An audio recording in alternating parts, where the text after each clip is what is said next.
오늘 우리에게 주시는 하나님 말씀 함께 봅니다. 오늘 우리에게 주시는 하나님 말씀은 마태복음 19장 7절부터 9절입니다. 그러면 본문의 말씀을 통해 함께 은혜 나누도록 하겠습니다. 이에 먼저 본문의 말씀을 보면 여짜오되 그러면 어찌하여 모세는 이혼 증서를 주어서 버리라 명하였나이까. 예수께서 이르시되 모세가 너희 마음의 완악함 때문에 아내 버림을 허락하였거니와 본래는 그렇지 아니하니라. 내가 너희에게 말하노니 누구든지 음행 이유 외에 아내를 버리고 다른 데 장가드는 자는 간음함이니라. 아멘. 오늘 말씀의 제목은 이혼에 대하여입니다. 그러면 본문의 말씀을 통해 함께 은혜 나누도록 하겠습니다. 이 본문의 말씀을 보면 여짜오되 그러면 어찌하여 모세는 이혼 증서를 주어서 버리라 명하였나이까 라는 말씀으로 시작을 합니다. 이혼이 불가능하다는 예수의 대답을 들은 바리새인들은 모세가 이혼을 허락한 신명기 24장 1절 사람이 아내를 맞이하여 데려온 후에 그에게 수치되는 일이 있음을 발견하고 그를 기뻐하지 아니하면 이혼 증서를 써서 그의 손에 주고 그를 자기 집에서 내보낼 것이라고 하는 말씀을 예로 들어서 다시 한번 예수님을 공격했습니다. 율법주의자들에게 있어서 모세는 그들의 최고의 가치 기준이며 원리였습니다. 따라서 모든 유대인들은 모세가 말한 것이라고 하면 이성적인 판단을 하지 말고 무조건 그 말에 복종해야 했습니다. 그러나 모세보다 더 큰 분이신 예수께서는 모세의 율법에서는 이러저러 하라고 명령했지만 나는 너희에게 이르노라 라고 말씀하심으로써 매번 모세에 대해서 지나치게 권위를 부여하면서 율법의 정신을 왜곡하는 그들의 태도를 비판하셨습니다. 바리새인은 여자와 이혼할 수 있는 규정으로 이혼 증서만 주면 된다는 모세의 규정을 들어서 하나님이 짝지어 주신 것을 사람이 나누지 못한다는 예수님의 말씀에 반론을 제기한 것입니다. 한편 성경에서 구속사의 전개상 모세의 시대는 이미 지나갔고 예수님의 시대가 이미 도래한 것입니다. 하지만 안타깝게도 예수를 바로 알아보지 못하고 예수님의 말씀도 순종하지 않는 유대인들의 민족적인 어리석음은 그때나 지금이나 계속되고 있습니다. 이처럼 본문의 바리새인들은 최소한의 규정을 담고 있는 모세의 율법을 핑계 삼아서 자신들의 사악한 행위를 정당화하려고 하는 의도에서 말을 한 것이지 율법의 정신을 실천하려고 하는 진지한 노력에서 모세의 이름을 언급한 것은 아니었습니다. 본문의 이혼 증서를 주어서 버리라고 하는 말과 관련해서 그 당시 히브리인 남편들은 단지 말로만 아내와의 이혼을 합법화할 수는 없었습니다. 바리새인들은 이혼 사유가 발생하면 신명기의 율법 조문에 근거해서 아내에게 이혼 증서를 써 줌으로써 그 이혼을 공식화할 수 있었습니다. 그와 더불어 이혼 사실에 대해서 공적으로 인정을 받기 위해서 얼마간 이혼 사실을 사람들 앞에서 설명해야 하는 의무가 있었습니다. 이처럼 이혼을 위해서 복잡한 절차를 거쳐야 했던 실제적인 목적은 한편으로는 합리적인 이유를 들어서 아내를 내어버리기를 쉽게 생각하는 남편의 방종을 막고 다른 한편으로는 신실하지 못한 아내에 대한 자비의 수단, 다시 말하면 그의 아내에게 미칠 각종 불이익과 공개적인 형벌을 미리 예방하고 아내로 하여금 자유하게 하려는 데 있었습니다. 이혼과 관련해서 당시만 해도 법적으로 여자보다 우월한 위치에 놓여 있던 남자가 이혼 증서를 준비할 권한과 그 약정을 폐기해 버릴 수 있는 권한도 가지고 있었습니다. 한편 종이가 흔하지 않았던 고대에서는 나뭇잎 위에 자신의 아내가 이제는 어떤 사람과도 결혼할 수 있는 자유의 몸이라고 하는 내용을 적어 여자에게 주었지만 나뭇잎이 시들게 되면 그 내용이 희미해져서 잘 알 수 없게 되었기 때문에 나중에는 작은 돌에 기록하게 되었고, 그 후에는 양피지에 기록하게 되었고, 그 후에는 종이에 적는 순으로 이혼 증서의 재료가 바뀌게 되었다고 합니다. 하지만 이러한 이혼의 허용은 점차 이혼의 남용과 함께 이혼의 남용에 따른 여러 가지 문제를 일으킴으로써 이혼 문제는 사회적으로 종교적으로 큰 고민거리가 되었습니다. 유대의 어떤 랍비는 성전의 제단 앞에서 초혼의 아내와 이혼하는 자를 위해서 매일 눈물을 흘린다고 하는 이야기가 있습니다.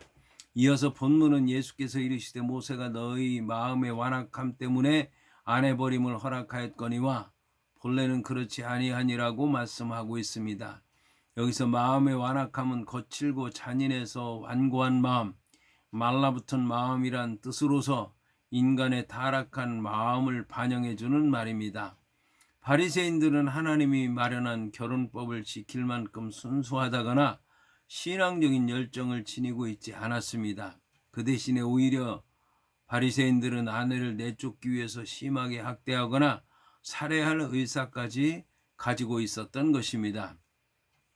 이에 모세는 큰 죄악을 범하면서 남자와 여자가 함께 살아가느니 차라리 갈라서는 작은 악을 허용하려고 했던 것입니다.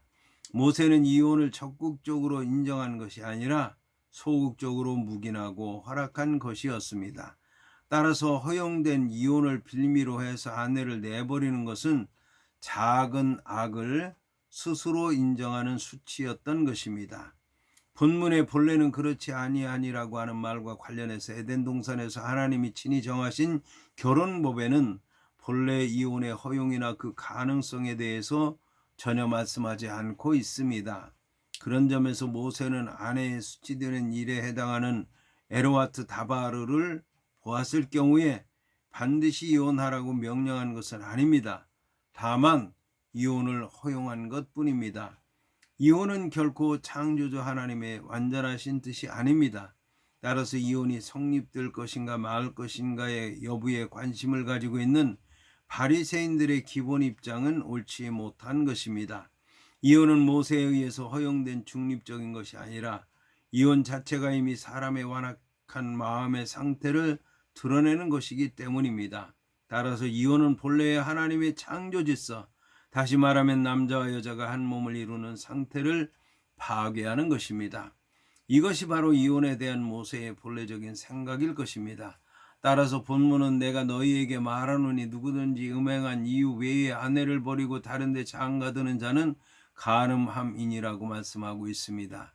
본문에 내가 너희에게 말한다라고 말씀하신 것은 모세의 권위를 초월한 예수께서 자신의 권위로 직접 절대적인 윤리를 가르치신다는 것을 말씀하는 것입니다.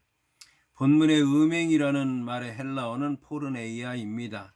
이 음행이라는 말은 여러 가지로 해석할 수 있습니다. 첫째, 음행에 해당하는 포르네이아는 결혼 전의 부정이라고 해석할 수 있습니다. 둘째, 음행에 해당하는 포르네이아는 단순히 간음을 의미할 뿐 그 이상도 이하도 아니라는 뜻으로 해석할 수 있습니다. 셋째, 음행에 해당하는 포르네이라고 하는 말은 무분별하고 방종하며 집요하고 회개할 줄 모르는 문란한 성생활을 지속하는 것을 의미하는 것으로 단 한 번의 잘못된 부정행위와는 전적으로 다른 것이라고 할 수 있을 것입니다. 따라서 이러한 부도덕한 아내의 성생활도 이혼 사유가 될 수 있는데 결혼의 연합을 깨뜨리는 것이 되기 때문입니다. 여기서 결혼 전의 부정이나 간음으로 보는 것은 간음이란 말의 포르네이아가 아니라 부부간의 성실성이 없다라고 하는 뜻을 지닌 모이케이아라고 하는 말로 분명히 달리 쓰이고 있다는 점에서 정당한 해석으로 볼 수는 없을 것입니다. 이와 함께 간음하는 것이 이혼 사유가 된다고 한다면 예수의 의견은 샴마의 학파와 전혀 다른 것이 아니기 때문에 적절하지 않습니다. 그런데 마가복음 10장 11절과 12절을 보게 되면 이르시되 누구든지 그 아내를 버리고 다른 데에 장가드는 자는 본처에게 간음을 행함이요 또 아내가 남편을 버리고 다른 데로 시집가면 간음을 행함이니라고 하는 말씀에 의하면 예수님께서는 어떤 이유에 의해서도 이혼한다고 하는 것에 대해서 찬성하지 않았던 것입니다. 그래서 10절에 제자들의 불평이 나왔을 것입니다. 따라서 누구든지 음행한 연고 외라고 하는 말은 결코 고칠 수 없는 문란한 성생활을 하는 아내의 경우를 의미하는 것으로 이해할 수 있을 것입니다. 그렇다면 결혼한 여자가 음행을 저지른 경우에 받던 죽음의 형벌은 예수님 당시에 이미 폐지된 것이라고 할 수 있을 것입니다. 그러므로 이제부터는 이혼함으로 부부관계를 청산하는 것이 적절한 것이라고 하는 말씀입니다. 예수께서는 분명히 4절부터 8절까지의 말씀에서는 결혼과 이혼에 대해서 구약이 가르치고 있는 참된 방향을 제시하셨습니다. 이에 더 나아가 성적인 죄악은 창세기의 결혼법에 관한 예수의 관점과 특별한 관계가 있습니다. 그 이유는 창조에 관한 말씀에서 인용한 구절들이 예수님께서 옹호하고 있는 결혼의 영구불변적인 성적인 결합, 곧 한몸됨에 관해서 말씀하고 있기 때문입니다. 따라서 성적인 부정은 이혼 금지에서 제외되는 예외적 행동에 속합니다. 이처럼 성적인 부정이 반드시 이혼으로 연결되지는 않지만 이혼과 재혼을 허용한 모세의 정신은 예수님의 생각과 완전히 일치되고 있습니다.